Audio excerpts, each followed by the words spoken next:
Welcome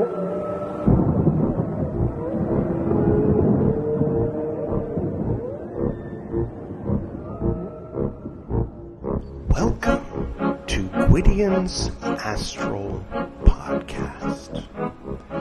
Back in I don't know when the fuck, let's just say 1500 something, some asshole came around to all the peasants in England, proclaiming, "Thou canst no longer measure thy property with thine own foot, but only by the foot of His Majesty King Henry VIII," or some shit. And that's the way it was. From Hammurabi to Hitler, standards of measurement. Failure to comply meant you were not recognized. You were erased from the book of consensus reality, or something like that. I think you know what I mean, even if it makes no sense. Then came the days of coding, of programming. I held out as long as possible using DOS until it was no longer possible to operate in society without switching to Windows. Fuck Apple. When the internet came around, I wrote my websites in Notepad, not some AI crutch, Squarespace or WordPress or any of that. No disrespect to those of you who use those. It's just, for me, I work out exactly what I want, how I want it to look and to function on various devices.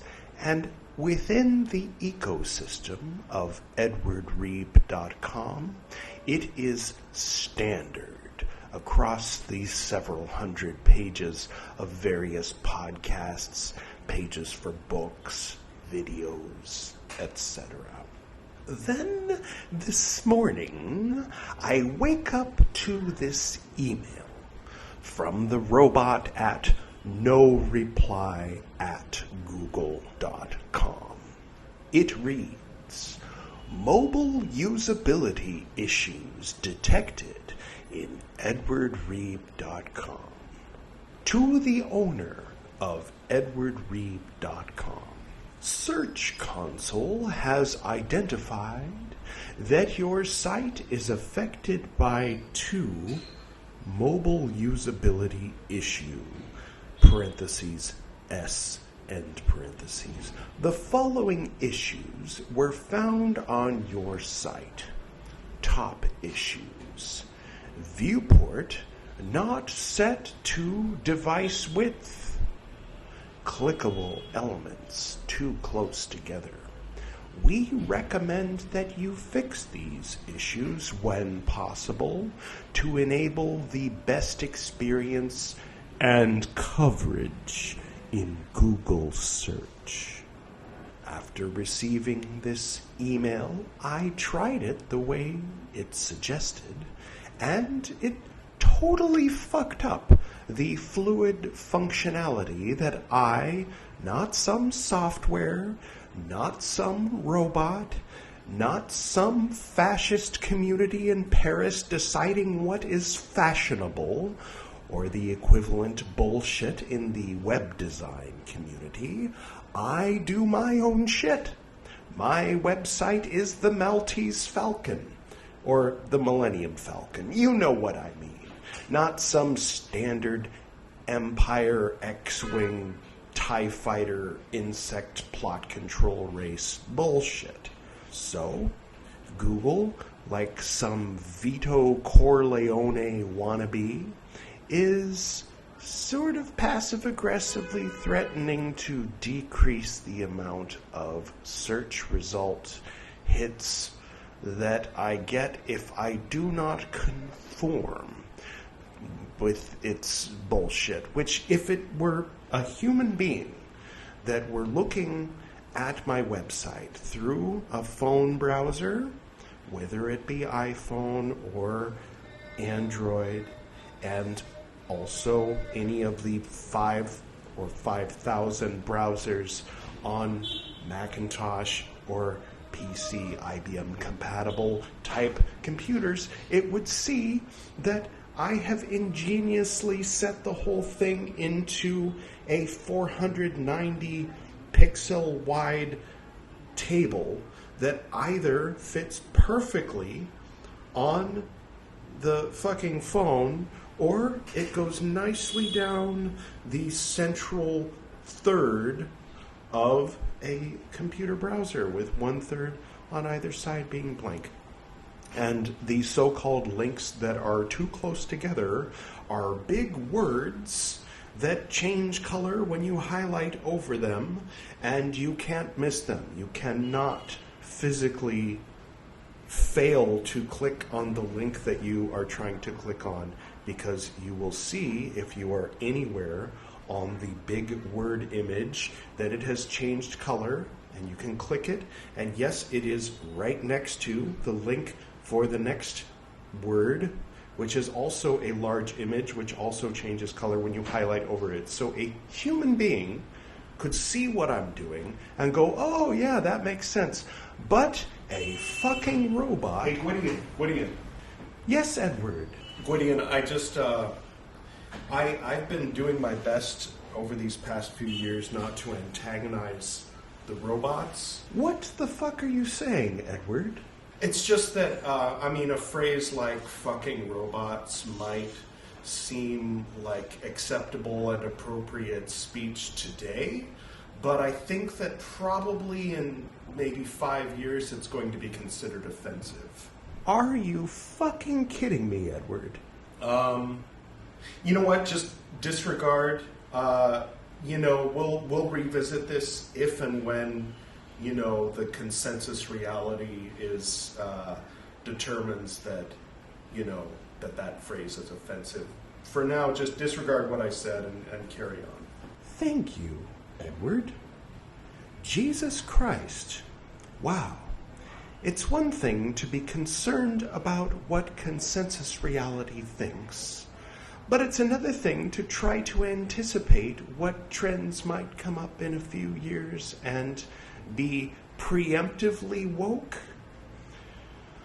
Anyway, in light of all of the above, I just wanted to express to Google, in the immortal words of His Majesty Saint Bo Burns,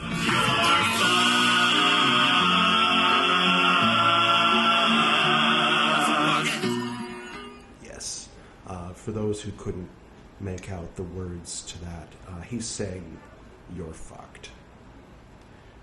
And while I'm at it, GoDaddy, by putting all of its shit on one server, has started to become very slow over the past few years. And before you say it, yes, not only did I upgrade to PHP 8, but 8.1, so my actual site pages do come up much more quickly now. But the audio files that I store on that server tend not to come through, and so when people are listening to a podcast episode like the one you're listening to now, they cannot hear it, which means you're probably not listening to me now because you would have gotten frustrated within the first 30 seconds and decided, you know what, I was a little bit curious about this Gwydion's Astral podcast thing, but not curious enough to sit and listen to it stutter for, the rest of my life, so I am going to go do something else. And so GoDaddy, fix your shit. Don't put it all on one server. Figure out a way to increase bandwidth, because you've got so many websites on there and you're doing everything as cheaply as possible to maximize profits for your stockholders, and I understand and almost respect that. However, I must say, in the immortal words of you-know-who,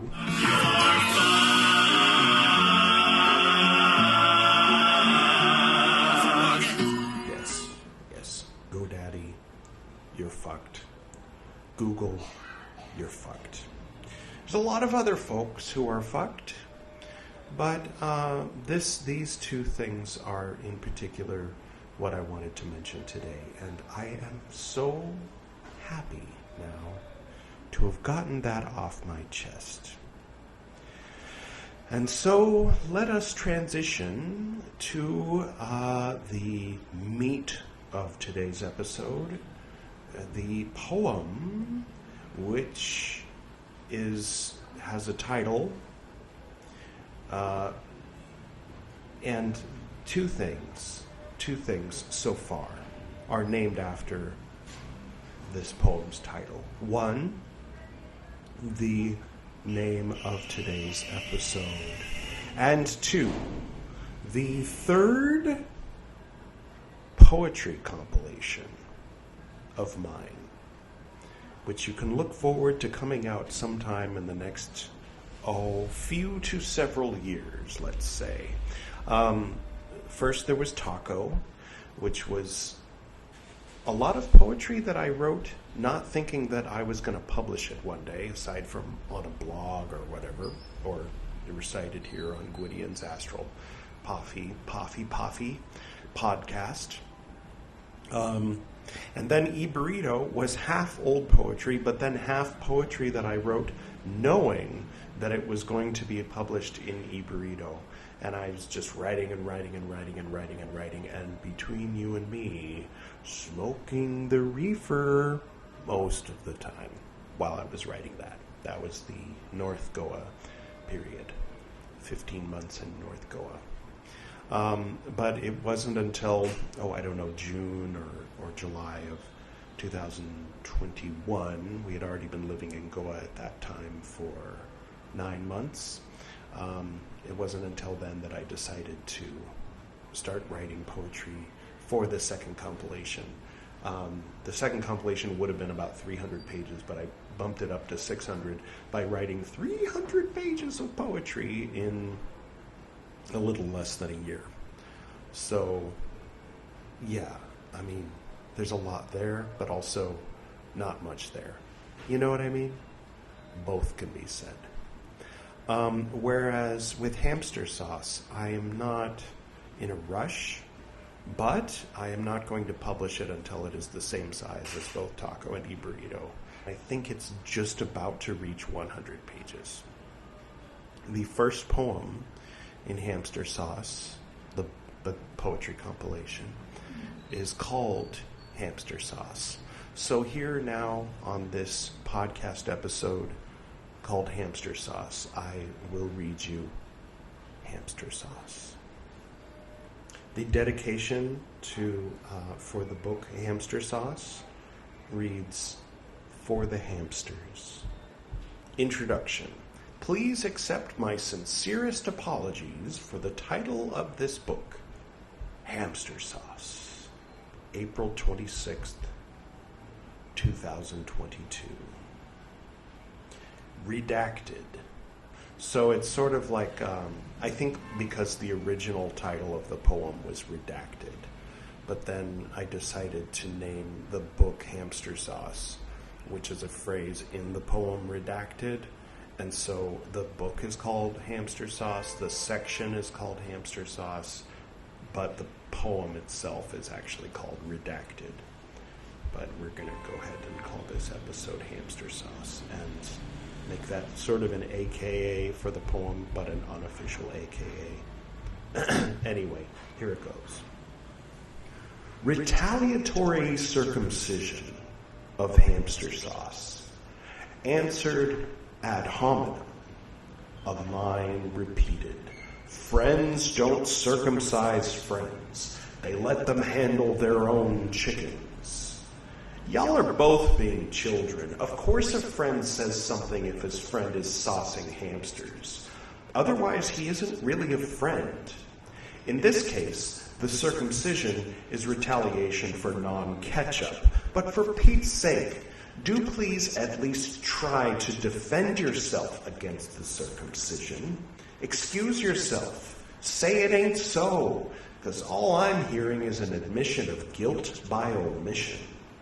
Let us handle our own chickens means, yes, in fact, we are saucing hamsters. but you have aardvarks doing somersaults, isn't even the best ad hominem.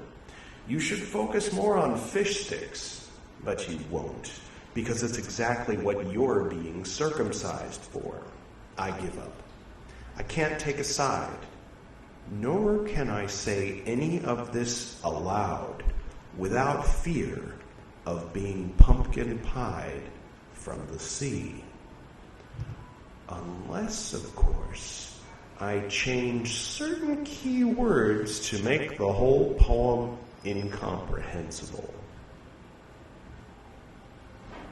Thank you for tuning in to today's episode. May the hamster sauce be with you. And with your spirit. Et cum verbum tuum. Or something. Alright. That's all for now. I just wanted to get all that off my chest. So thank you for humoring me. And I hope you enjoy yourself. And do search on Amazon for Edward Reed, but switch the search box to books and get yourself a copy of Taco and E-Burrito and wait on the edge of your seat for Hamster Sauce to come out sometime before 2030, I'm guessing.